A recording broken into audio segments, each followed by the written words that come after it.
السلام عليكم ورحمة الله وبركاته. أهلا بكم وحلقة جديدة من قناة أحترف إكسل مع ممدوح. النهاردة يا جماعة بنتكلم عن دالتين يعتبر من أهم دوال الدالتين دول من أهم دوال البحث المتقدم، وهي دالة في لوك اب ودالة اكس لوك اب، وهنعرف إيه الفرق بينهم وإزاي هنقدر نستخدمهم.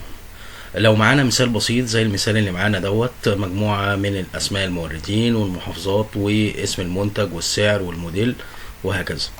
المفروض ان انا هستخدم دالة في لوك اب دلوقتي، وعايز استعلم عن محافظة كل مورد واسم المنتج اللي باخده من المورد دوت.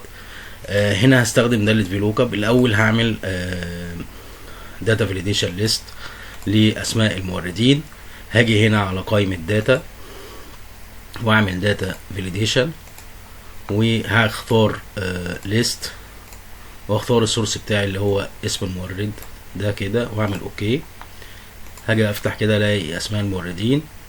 هنا هستخدم دالة في لوك اب، هقول يساوي في لوك اب. بيقول لي اللوك اب فاليو اللي انت هتبحث بيه، هقول له الخانه دي واعمل الكومه بتاعتي. التيبل اري بتاعي اللي هو ده كده.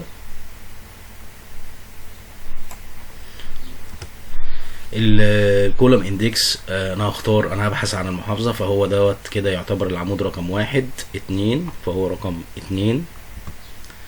وهعمل كوما. بيقول لي انت عايز النتيجة بالظبط ولا تبقى تقريبا شبه النتيجة اللي انت عايزها؟ لا، انا هقول له انا عايز اكزاكت هنا كده، واقفل القوس بتاعي واعمل انتر.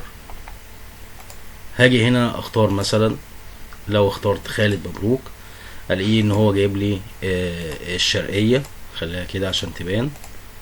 ابراهيم حامد المحافظة بتاعته الغربية. وعشان اعمل اجيب اسم المنتج، فانا ممكن اعمل معادلة تاني من اول وجديد، او اسحبها سيلكت كده واغير اللوك اب فاليو بتاعي، اخليه A3، واغير الرينج بتاعي برضو اخليه يبدأ من A3 وادوس انتر. هيقول لي ان ابراهيم حامد، واخلي العمود رقم اسم المنتج ده رقم 3 واقول له انتر.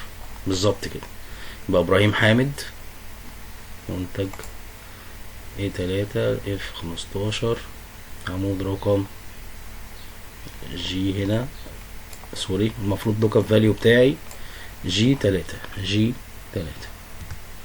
اقول له انتر. هيقول لي ابراهيم حامد هنا المحافظة بتاعته الغربية ومنتج 6. الاحظ ان لما جيت عملت اللوك اب فاليو يعني خدت مني وقت شوية، لان انا بعمل معادلة لكل عمود وبعملها سيلكت وبغير بعض التكوينات المعادلة. هنيجي هنا على اكس لوك اب بقى وهنشوف استخدامها هيفيدني في ايه. هاجي هنا اعمل برضو داتا فاليديشن، هدخل على قائمة داتا وادخل على داتا فاليديشن، بقول له اختار ليست السورس بتاعي اللي هو اسم المورد دوت، واقول له اوكي. هاجي هنا اقول يساوي اكس لوك اب. اللوك اب فاليو بتاعي زي ما قلنا اللي هو G3 او G9 ده، هقول له الكومة بتاعتي. طيب اروح رايح على اللوك اب فاليو. اللوك اب اري بتاعي اللي هو اللي انا ببحث عنه اسم المورد، فهطلع اللوك اب اري بتاعي. وبعد كده هو عايز انت عايز دلوقتي هتعمل ماتش على ايه او بتبحث على ايه؟ هقول له هبحث عن المحافظة، تمام، واسم المنتج مع بعض، وهعمل كده وادوس 0 واقفل القوس اللي هي exact match يعني، واعمل انتر. لو جيت هنا كده وعملت اخترت اسم مؤمن ممدوح، طلع لي اللي انا ببحث عنه عن المحافظة والاسم المنتج، طلع لي في خطوة واحدة. ده الفرق بين في لوك اب واكس لوك اب، ان انا لما ببحث ممكن اختار الرينج بتاعي اللي انا ببحث عنه مرة واحدة، ويسمع في كل النواتج او اللي انا ببحث عنها بالظبط زي كده. لو اخترت هنا مثلا محمد سعيد، هيقول لي محمد سعيد في المحلة منتج رقم 5. وجيت هنا كمان، لو جيت هنا كده وعلمت على العمود بتاع المحافظة وقلت انسيرت مثلا، هتلاقي المعادلة بتاعت في لوك اب اتغيرت لان هي مرتبطة برقم عمود، انما هنا فضلت زي ما هي. لو جيت هنا زودت تاني